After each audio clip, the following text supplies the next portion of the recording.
241 lives lost. Two great mysteries remain.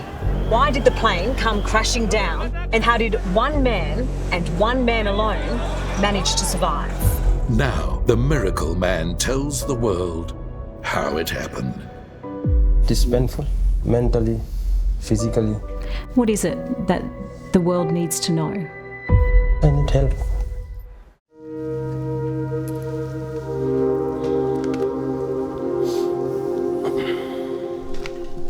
Viswashkumar, it's not lost on us how hard this is for you. I think the most important question is how are you doing? Not good. It is painful. I'm finding myself very difficult, like mentally, physically, and also my family suffering from mentally, completely. Everyone thinks it's so incredible that you survived the crash. Is that how you feel? Sound good, but same time I lost my brother, younger brother in same flight. That's for me is very. Tell me about your brother. How can I tell, like? It's hard to talk about him. What do you miss about your brother AJ? I miss everything. Like, he's my younger brother. I spend time much with him. You had a business together. Yes. Tell me about your business.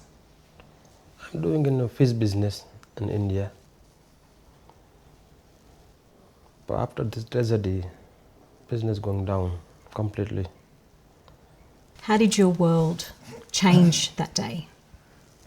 For me, how can I like? Sanjeev, maybe that's something you might be able to answer. How has life changed for Viswashkumar? That one moment has devastated the whole family. You know, the whole family meaning not just Viswash and his wife and his son, but his mother, his father, his two other brothers. They had a happy home, had a thriving business, and you know, they were returning from their work in India with their fishing business. From such a happy moment to this destruction, they're all lost. They are unable to speak to people. At the same time, they're being bombarded by people who want to know more, speak to them. People are putting all sorts of stuff out there on social media. So trying to protect them is really hard, but physically, he's suffering, as you can see. Emotionally, everybody's suffering. The extent of that trauma extends to every single one of that family. So they're still in that process of coming to terms with it. Yet, in the day-to-day practicalities of life, they have to keep going. And that's where they're really struggling, and that's why we're trying to support him. That goes to the very heart of the impact of what's happened to you, doesn't it? It absolutely does. This is, you know, you can't guarantee anything in life. Crises happen, accidents happen. But it's how you deal with that aftermath, which is really important. You know, the senior executives of Air India made a public announcement right at the beginning.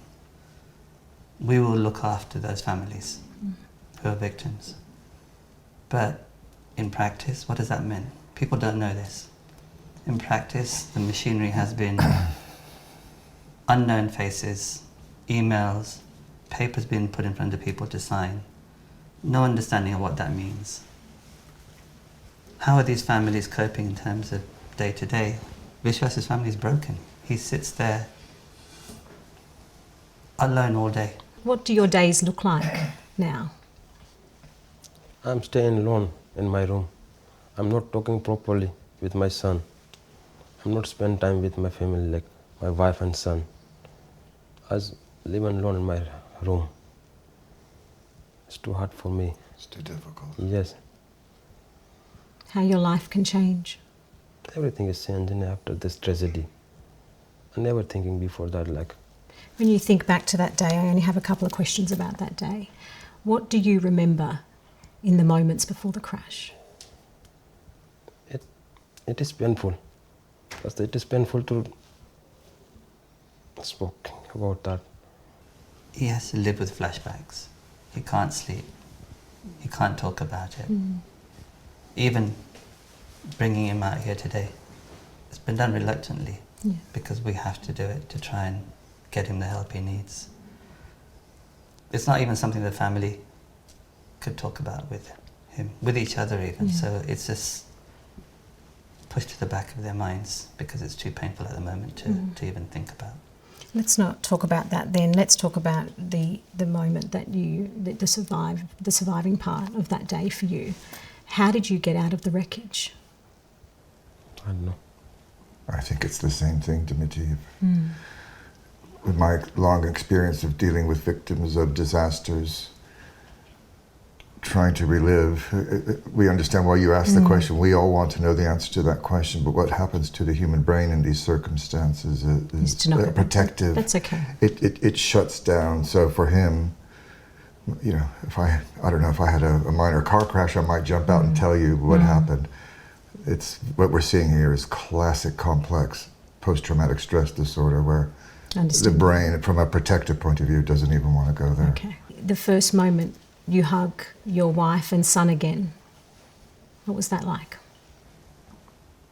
Too emotional, too difficult Too to much to explain. go in. This is a family, a loving, caring family who interacted all the time. He's got a 4-year-old son, 4.5-year-old son who he can't engage with. So the whole dynamic within the family is broken because everybody's coping in their own ways. So yeah, you can't, the state he's in, he can't see past Each day. each day. Absolutely. And you will know. Are you a parent? Are you a I'm parent? a parent, yes. You know, psychologically, you need, especially if your children are young, you need to be in a good place to interact with them. They require a lot of energy. And this is one of the heartbreaking things for me is I think his house has become a bit of a prison at the moment because, of course, he would want to be a father, he would want to be a husband, but if you're not psychologically in a good place, I think he is withdrawing, and that's... And what about physically? Can you talk about your physical injuries? Yes. What? How are you suffering? How are you suffering physically? Physically still in pain my body, like knee, back, shoulder, and left hand side is burning in my hand. You still feel that now? Yes. Still paining every day. What is it that the world needs to know? So I need help. Come forward and meet to Air India and listen my problem. What kind of like? What help have you been given so far? As you can see, it's very limited. Yeah, of course. It's very limited. You know, the extent of this impact, it was so difficult for him to even contemplate getting on a plane again. His wife, his son having to go back to school, so he knew he had to come back here. But that was a major challenge that he had to overcome. He can't face on a plane journey anymore. His mother, his father, his 2 brothers are lost and separated. This family needs to come together. How did you find the courage to catch that plane? Very difficult to explain. What's in your heart right now? What do you feel in your heart right now? Completely broke down. I tried to come out from but the flashback has come to my face, front of my eye, and When does that happen? I'm not sleep properly in night time. Day. It's okay. Yeah, it's okay. I spent difficult time in my life. I never think before like I facing I face time like this. When it comes to Air India and moving forward with some answers and some truth, what do you want to happen? I just come and sit together and that's it. What would that mean to you? Sanjeev bhai explain to me. At the moment, the future's bleak. And having the opportunity to sit with the executives of Air India, who we still believe intended to do the right thing, to show them the urgency of this, not just for Vishwas, but also all of those families who come from humble means and who don't have the infrastructure to cope and carry on. Simple things that they're coping with even in this country for the many people who live here. I had a call where somebody said, do you know anything about probate? I said, oh, well, no. But administrating their loved one's estate, dealing with the authorities. He's had his benefits taken away, his family's universal credit taken away by the British government. And so, in any catastrophe, any disaster, it's incumbent upon the authorities to wake up and take action. It wouldn't take much. It just needs that desire from the top to make things happen in a personal way, not a bureaucratic way. Yeah. Speak to people as people, do an outreach to all of these families, and literally give them some support that they feel safe. At the moment, they're living day to day. At the moment, we don't know the pain that they're going through, and they need that support. Some compassion. Compassion. And I believe deep down, we believe deep down that that's what Air India want to do. How would you describe the treatment of Viswashkumar so far by Air India? It's like speaking to a computer or an email. It's delegated down to people to do this, but those people aren't people. Whether it's the solicitors, whether it's insurers, solicitors, they're just another item on a list. So they need to interact on a human level with compassion, because they've been very dignified from the outset on this. Vishwas's family and all of the families have restrained themselves. They have not sought to throw blame and attack anybody. They trusted that statement that we are there for you from Air India and its chief executives. But 4 months down the line, as I said, they're just another number on a spreadsheet, another hit and miss communication without any support. So here's a chance for them to make that right. And why is it important that Viswashkumar is treated differently to the other families? I think each family needs to be treated as individuals, because we're not just uniform people, homogenous. So I take that duty of care to everybody. But Vishwas Kumar being the sole survivor, the conflicts that he has to go through, the challenges that he faces, not just now, but in the future, he and his family are unique. Viswashkumar, who were you before this crash? Maybe it might be easier to describe your life before. Before is very happy life, like family. After this tragedy, completely, me and also my family.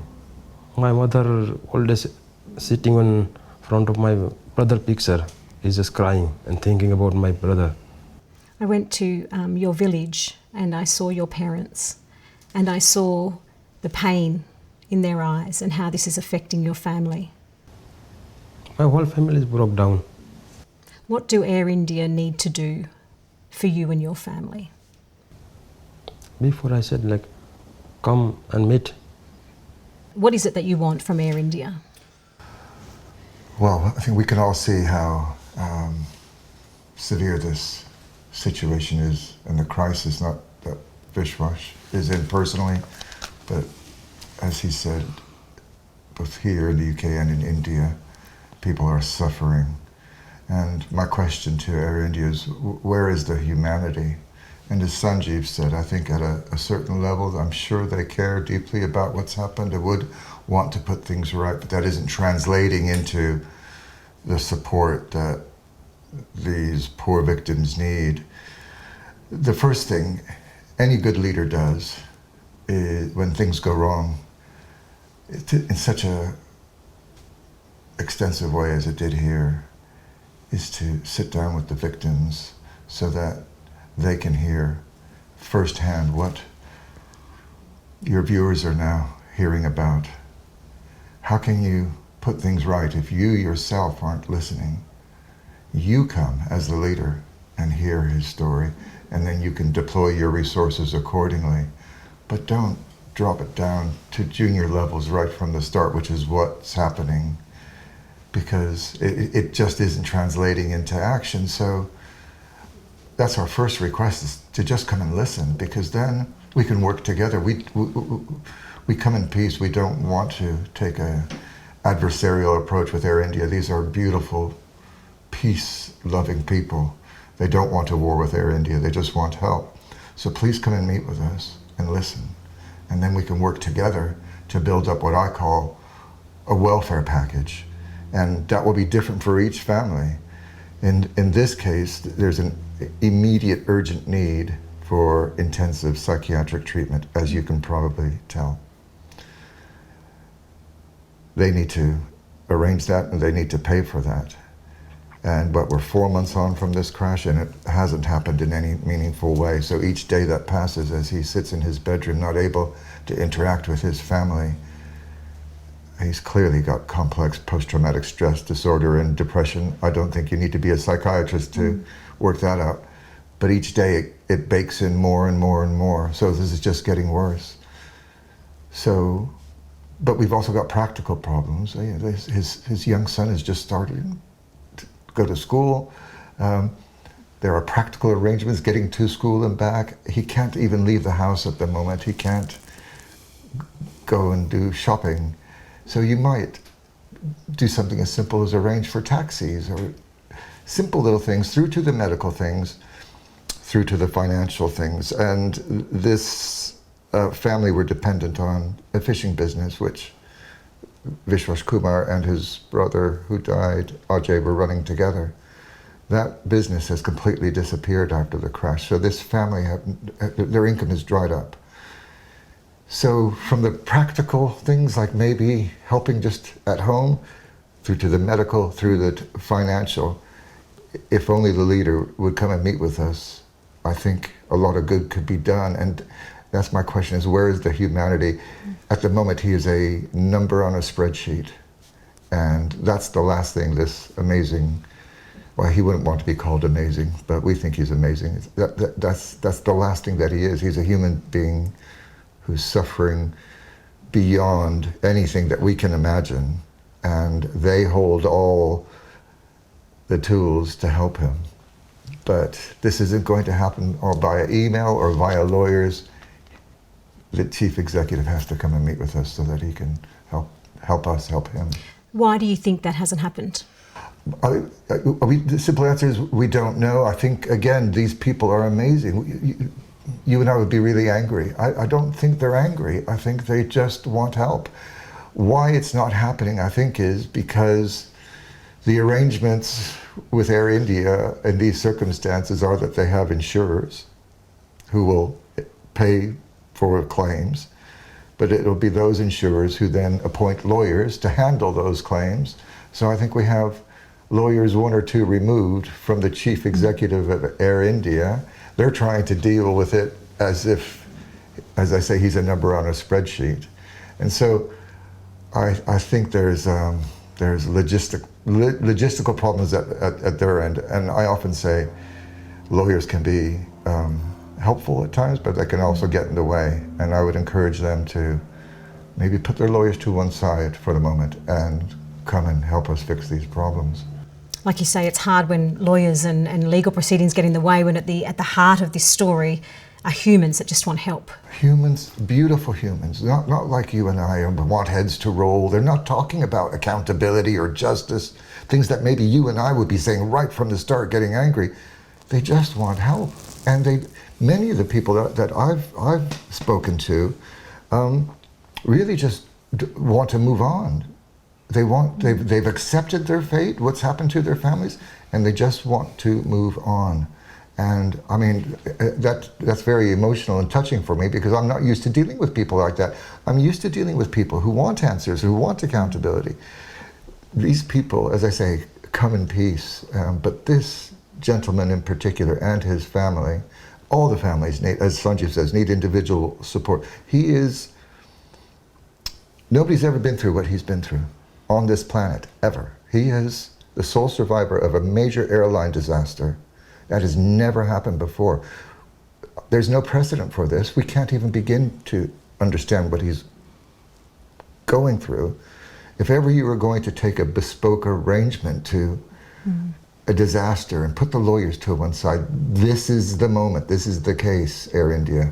Please come and see us. Given you're only getting crickets, do you worry that the truth will be buried and may never come out on this? Listen, I think like these good people, we have faith in the authorities. They're investigating the cause of this crash. At the moment, we're not focused on that. At the moment, it's Air India's responsibility. If they can prove that it's somebody else's fault, such as Boeing, then we will go and talk to Boeing at that point. But at the moment, none of us know. And the conventions governing airline disasters are that the initial responsibility is put on the airline.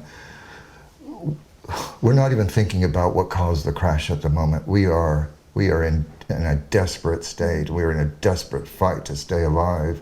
That's our focus in getting the help, which is why we're talking to the media. How important is it that you get some answers? I don't think it's even on his radar. Yeah.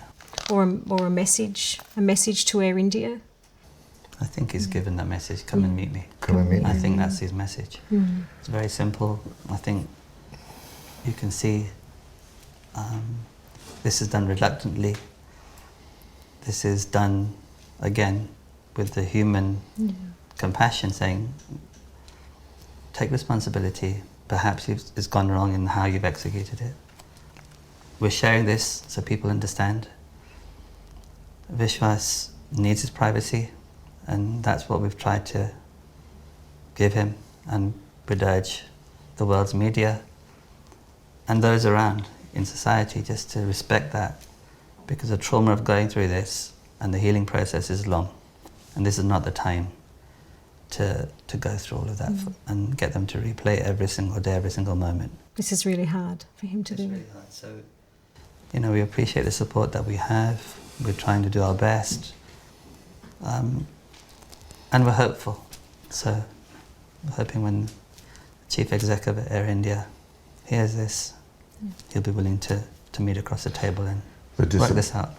Sorry to interrupt. The disappointing thing is Sanjeev and I have done our best to try and resolve this privately without having to ask for your help. And I think we've now issued 3 private invitations through our lawyers to meet with them, and each one of those has fallen on deaf ears, crickets, as you say, and that's worrying and disappointing.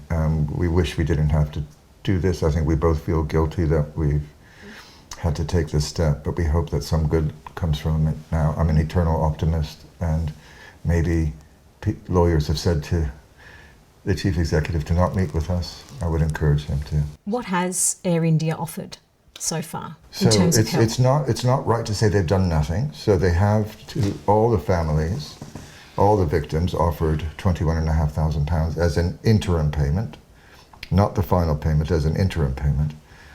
And that may be helpful to some families, but in this family's situation, when they're running a substantial business which is not functioning anymore, £21,500 doesn't even touch the sides, doesn't even get them out of the starting block. So it's a crisis in every sense of the word, emotionally, psychologically, physically, financially. It does not get any worse than this.